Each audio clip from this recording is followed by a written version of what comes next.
Tantor Audio, a division of Recorded Books, presents They Called It Peace, Worlds of Imperial Violence, by Lauren Benton. Narrated by Raquel Beattie. To ravage, to slaughter, to usurp under false titles, they call empire. And where they make a desert, they call it peace. Tacitus, Agricola. We will go to war, but not really, because we don't want to and aren't allowed to. So what we're doing is in fact some kind of hyper-violent peace in which people will die. Nick Harkaway, The Gone Away World. Prologue. In a speech on the Vietnam War in September 1967, President Lyndon Johnson listed reasons the United States should stay the course in the increasingly unpopular war. Among them was the claim that limited violence would prevent catastrophic violence, perhaps even nuclear war. The administration promised measured escalation. But by the end of that year, 500,000 American troops were in Southeast Asia, and the scope of death and destruction had erased any notion that the war could be a vehicle for peace. I came of age in the United States during the Vietnam War. Like so many others in my generation, I thought the war was an abomination, a deep tragedy, in fact. Yet at the time, I was also painfully aware of how little I knew about Vietnam and its history, and how impoverished our knowledge was about U.S. and European imperialism. I had only vague ideas about how to critique the claim that distant wars might be contained or bent to some higher purpose. By the time, years later, I began to study the history of European empires, I was working alongside many other historians, striving to deepen our understanding of the imperial past. As I write these lines, I am surrounded by piles of recent books with empire in their titles. They analyze the halting origins of European global power and the troubled workings of imperial rule. They characterize the United States as an empire state in the mold of European empires. They map a world of repression, while also documenting rebellion, persisting indigenous sovereignty, and pluralism. Still, some of the puzzles of my youth endure. Small wars continue to multiply around the world, many echoing the logic and language of imperial violence. Governments still assert that waging limited war is both possible and necessary, and justifications for violence not classed as war remain both opaque and consequential. This book places imperial small wars at the center of a new history of global order. It shows, first, how societies across the world embraced raiding and captive-taking. Beginning in the 15th century, European empires mobilized these ancient practices on a novel scale. Conflicts in and on the edges of empires composed a global regime of plunder. Growing inequalities of power gave rise to new frameworks for violence in the 18th and 19th centuries.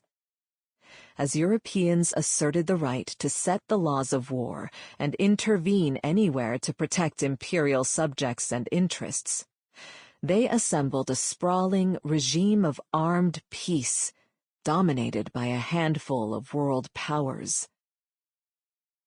As I traced these patterns, I was shocked by the frequency with which serial minor conflicts opened pathways to extreme violence.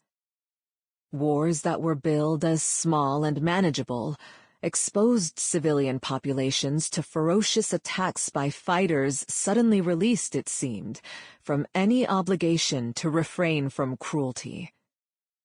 Strategies that had appeared to enhance security just as often produced catastrophe.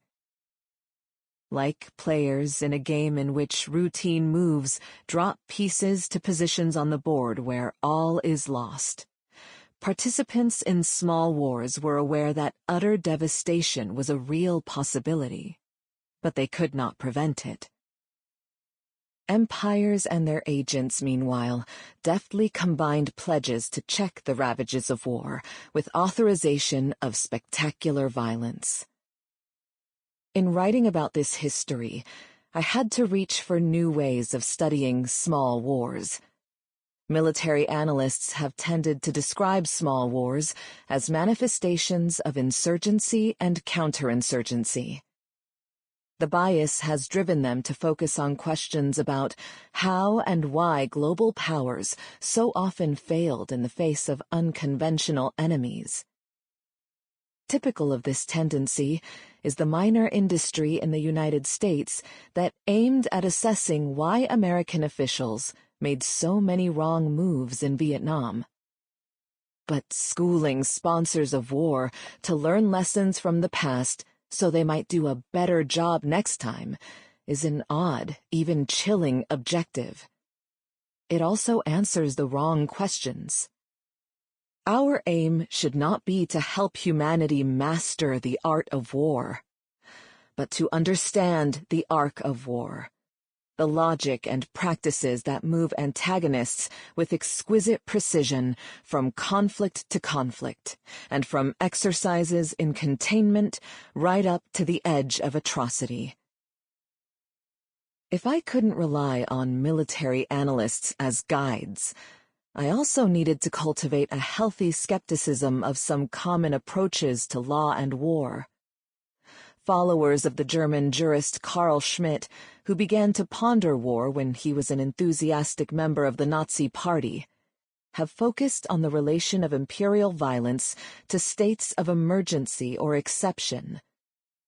The approach has opened new ways of mapping the dynamics of imperial violence, but it also misses a great deal. Although empires frequently deployed emergency measures like martial law to sanction and systematize violent repression, their baseline condition was low-level violence organized in routine sequences. This ongoing violence and its many forms gave emergencies their logic and rhythm, not the other way around. The phenomenon also naturalized extreme violence.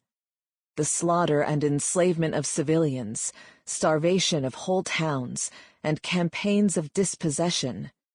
These and other brutal projects were integral parts of the global imperial order. The age of empires is in many ways still with us. In the 20th century, international treaties and institutions sought to ban war. And it is tempting either to portray the proliferation of small wars as a sign of international law's failures, or to regard parts of the world as descending into the unruly warfare of the pre-modern past. Instead, this book suggests many continuities in the mechanisms, justifications, and rhythms of war across global and international orders.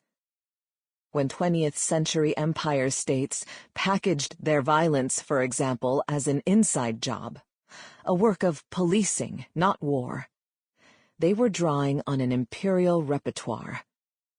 It is worth exposing such continuities rather than highlighting the novelty of contemporary puzzles about how to regulate and limit war. Today's warmongers resemble agents of empires when they claim that small violence is necessary to keep and produce order. They deploy imperial languages of protection and peacekeeping to justify undeclared wars in far places. And they echo imperial sponsors when they assert that it is possible to limit the suffering unleashed by war. To be able to follow the underlying logic of small wars in the present, we need to understand the rhythms and rationales of imperial violence in the half-millennium before the 20th century. It is fair to ask whether linking imperial violence to global order, might shift attention away from the undisputed role of empires as engines of inequality and racism. The opposite is true. Imperial small wars deserve attention precisely because their histories help to illuminate the politics of difference and hierarchy, from racial exclusion to class and religious conflict. The analysis calls for care. The term small wars cannot be used or taken to reproduce the terms of European power by making indigenous suffering seem like a minor phenomenon. The goal is emphatically not to support nostalgic champions of the greatness and civilizational gifts of past empires. The label small wars instead conveys something real and important about how imperial violence was organized, its staccato rhythm, and its ad hoc justifications. The term reflects the insight that empires specialized in violence at the threshold of war and peace. The suffering inflicted in imperial small wars was, of course, never truly small. Death in a skirmish, or a desperate run to safety from a sharp, brief war, was no less tragic for victims than losses in the context of major wars. It was also no great consolation to people caught up in wars to know about efforts to contain conflict.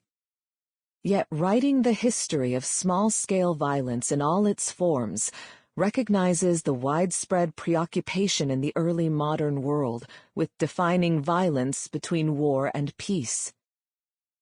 The search occupied famous jurists and theologians, as well as obscure authors of diaries, logbooks, petitions, and reports.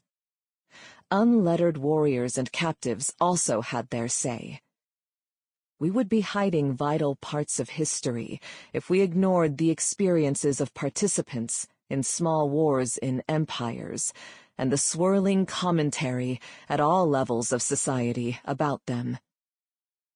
Connections between the world of powerful European empires and the global order of the 21st century were very present as I was writing this book.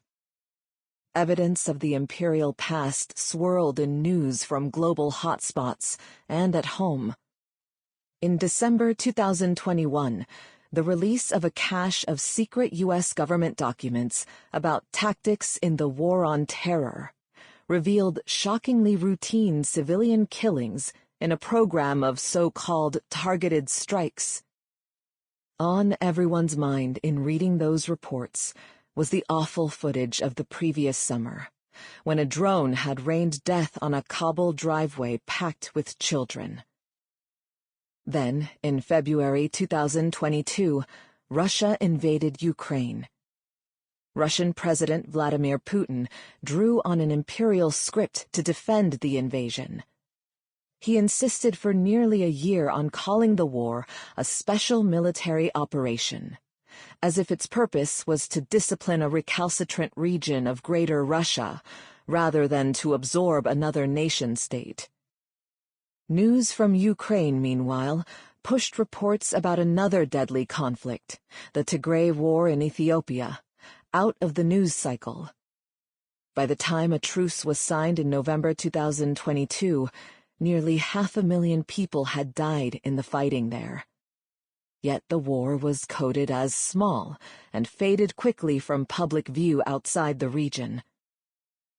War was everywhere, and it was everywhere echoing imperial themes and testing the contours and the very idea of global order. Other conflicts will grab headlines and test our capacity to define violence between war and peace. Histories of imperial violence help to explain a persistent preoccupation with limited war and the strangeness of perpetrators of war crimes claiming the mantle of peacemakers. Writing this book has helped me, more than I imagined it would, to think critically about war in my own time. It has returned me, too, to the problems I pondered in my youth. What accounts for persistent magical thinking about supposedly limited war as a rough equivalent to peace? And what explains the ease with which we minimize faraway wars and their effects by making them appear small? The history that I tell here shows that we have long possessed a high tolerance for violence between war and peace. Perhaps something more radical is needed, like a genuine movement to banish violence in all its forms.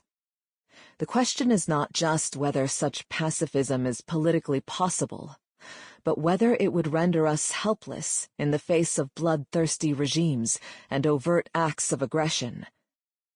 This is an old and familiar tension. It reminds us that history might not serve as any sort of useful guide for action. We can hope, at least, that the politics of the past can teach us by analogy about the politics of the present. At the very least, a global history of imperial violence warns us to temper our expectations about humanity's capacity to keep small wars small. It might also allow us to see the trap doors to atrocity before we fall. Chapter 1. From Small Wars to Atrocity in Empires. A shopkeeper named Bremner, in the region now known as the Eastern Cape of South Africa, informed British troops in April 1847 that Xhosa men had stolen 4 of his horses. The lieutenant colonel of the local British regiment credited rumors that the raiders had taken the horses to a nearby kraal, a settlement and livestock enclosure controlled by a Xhosa group friendly to the British. 30 cavalry and 30 infantry men descended on the kraal in an unruly raid. The soldiers seized 155 cattle, killed a Xhosa man who refused to come out of his hut, and carried away 2 other Xhosa men as prisoners. The troops also captured 4 horses. They were not Bremner's horses. The small raid was part of a conflict that the British labeled the War of the Axe, so called because its immediate catalyst was an attack on soldiers escorting a Xhosa man to Grahamstown to be put on trial for stealing an axe. On the surface, there was little to distinguish this short war from the previous 6 frontier wars, or for that matter from the interlude of peace that immediately preceded it. Small-scale violence in the form of disjointed campaigns of marauding, cattle theft, and crop destruction had been business as usual in the region since at least 1779, when Xhosa outrage erupted over settler cattle stealing. In the decade before the War of the Axe, Xhosa chiefs decried settlers' systematic campaign to strip them of power and take away their land, while Dutch-descended and British settlers complained of Xhosa outrages so incessant and atrocious in their details as to surpass belief. The violent peace transitioned into a war of many fronts, and at times no front at all. Unstable alliances strained under mutual accusations of betrayal. When the War of the Axe officially ended, violence lingered, and soon 2 more frontier wars acquired the name, preparing the way for another series of wars, the Anglo-Zulu Wars that began in 1878. These discreetly labeled wars were part of a single long-lasting conflict over territory, labor, and authority in the shatter zone of 19th-century southern Africa. The serial wars summed to violent dispositions of Africans, who regrouped again and again to resist settler incursions and strike back. This long phase of violence, more than a century of chronic warfare, resembled other arenas of frontier violence in which settler land grabs resolved into colonial state-making. Yet we should resist the temptation to view the conflicts as a process trending toward nation-state formation, or to suppose that the violence unfolded beyond the reach of law. There is more to the multiplicity of imperial small wars than first meets the eye. as they assembled repeating patterns of violence and peacemaking spanning polities and regions. Small wars connected European justifications for imperial violence to wider, indeed global, projects aimed at defining limited war and allowing it to flourish. Repeatedly, the course of imperial small wars showed how grinding conflicts in the shadow of empires could suddenly, seamlessly, produce the worst kinds of unfettered violence. The repetition of these patterns inserted the logic of chronic violence into the heart of the global order. Hannah Arendt described warfare as, from time immemorial, the final merciless arbiter in international disputes. Her words reflect a familiar story about humanity's long, gradual project to condemn and contain interstate violence. Eventually, according to that story, efforts to produce perpetual peace prefaced a 20th century diplomatic push to outlaw war by treaty and authorize international institutions to act to prevent it. Analyzed as residual violence seeping around barriers to war, Serial's small and endless wars of the late 20th and 21st centuries appear to result directly from nations' attempts to evade or change the contours of international regulation.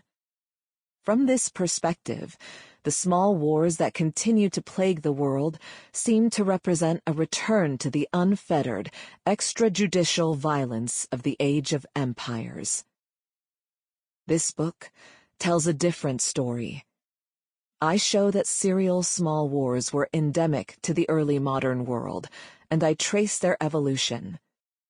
The first of three interconnected arguments is that patterns of imperial violence composed truly global regimes. Despite variations in the way societies justified and regulated violence in different regions, imperial small wars followed similar rhythms and routines. Small-scale, chronic violence not only ticked along inside orderly mechanisms of an increasingly intercommunicating world, it also served to structure relations across religious, cultural, and political divides. Second, I track how imperial small wars produced conditions for outbreaks of atrocity.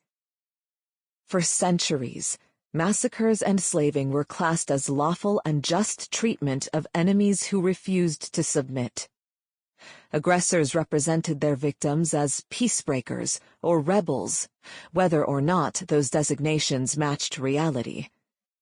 Widely shared practices of plunder were foundational to conquest and to empires' waxing power. Increasingly, as empires responded to proliferating calls to protect subjects and interests around the world, they authorized agents far from home to make decisions about when to engage in local violence, and in what measure. In the long 19th century, armed intervention was defined as a European right. Imperial sponsors and agents repurposed old arguments about preemptive defense and just reprisal to legitimize brutal campaigns of dispossession and extermination. Third, I show that indigenous communities were integral to the regulation of violence. Conversant in arguments about the justice of war, they maneuvered to establish their right to go to war. And because the logic of violence was legible to all, Europeans and indigenous people in empires deployed similar strategies. They alternated between representing violence as internal, akin to repression or policing, and external, a matter of war.